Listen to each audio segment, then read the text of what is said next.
The Apostle Paul says this in Romans chapter 8, verse 28. And we know that God causes everything to work together for the good of those who love God and are called according to his purpose for them.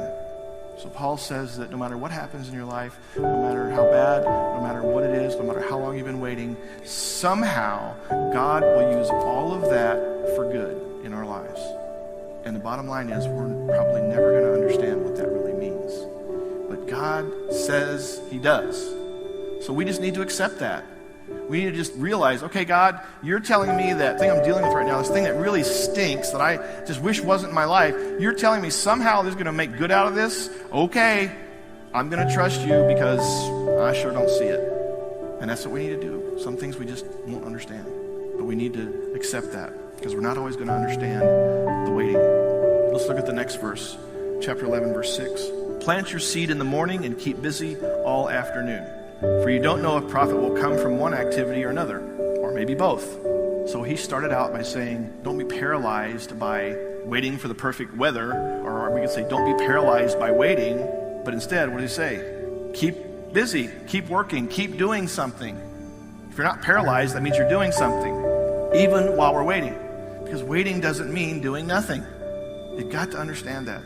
Don't ever let anyone tell you that waiting on the Lord or waiting on God means, oh, I'm just trusting God, I'm not going to do anything because I don't want to mess up his plan. Oh, come on. I don't really think that's what it means.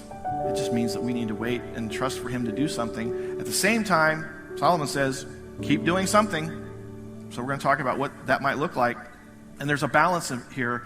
What we need to have is a balance between, I know God wants me to trust him. I know God wants me to wait on him somehow, because the Bible talks a lot about waiting on the Lord. So I know there's something to that. But I also believe that God wants me to do something. He's given me a brain. He's given me the ability to do things. He's given me opportunities. He's given me skills. So what's the balance between God and me?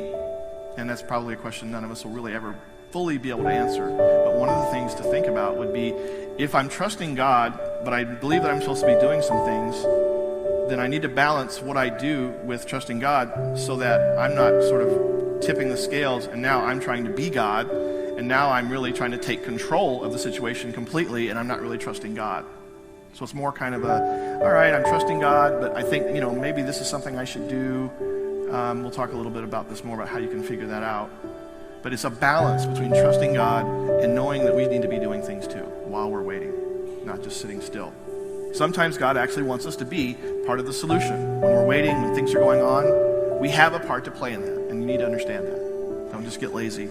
If your job stinks, maybe you need to be thinking about what to do about it. Maybe you can actually make it better. Maybe you can go talk with your boss. Maybe there are things you can do to make your job better. You don't need God to miraculously bring a headhunter to your door and whisk you out of there into the perfect job, which does not exist, by the way. Sometimes the solution is just, okay, well, you can do something. So you can start thinking, okay, my job stinks. What am I going to do? How can I make it better? The answer might be to leave and get a new job. That's possible. But it could be that you might actually be able to make a difference in your workplace somehow. Or you don't have a job. Again, God's not going to bring a headhunter to your door. Hey, I don't know you. God just sent me here. I want to give you a job. It just doesn't work that way. If you're waiting on God for a job, but you're sitting at home watching TV, doing nothing, I don't think you're going to find a job. I really doubt it. But if you're waiting on God, you're trusting that he's going to provide for you, but at the same time, he's given you a brain and things that you can do. You write a resume. You start networking with people. You start looking in the paper or in other places. You start doing your part to find a job. And then those two things work together, because God says that all things work together, right? So those two things work together. It's God's peace and my peace. Now somehow I can get a job because I'm trusting God, but I'm also doing my part. That's kind of the balance thing. And we can apply this to all the other things we've talked about: relationships, illness, trying to figure out what you're going to do for the rest of your life. All those things we have a part to play to some extent. We just have to kind of try that out and figure out what it is. Because waiting doesn't mean doing nothing.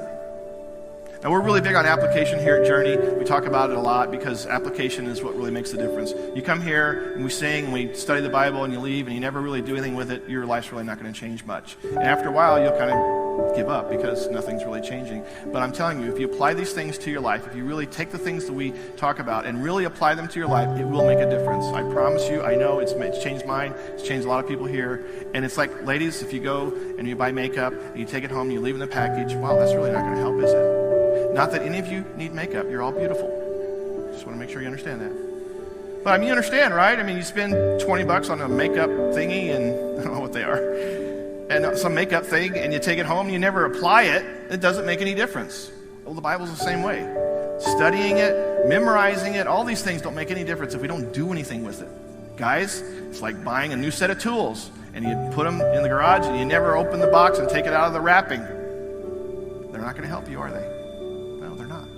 So we need to apply this stuff to our lives. I'm just going to give you one point, and we're going to spend the rest of our time talking about this one point. And the point is this: optimize the waiting. What I'm talking about is, look, we're all waiting on something. Optimize the waiting. It means I'm going to make the most of this because I believe that God uses everything to my good. So that means some good can come out of this, whatever it is. I don't know what it is, but I'm going to trust God. If something good could come out of this, well, then I want to get the most out of this. I want to optimize the waiting. So instead of doing nothing, that means I'm going to do something because I want to get the most out of this. I want God to be able to use this to make me a better person, a better Christ follower, a better whatever. So optimize the waiting.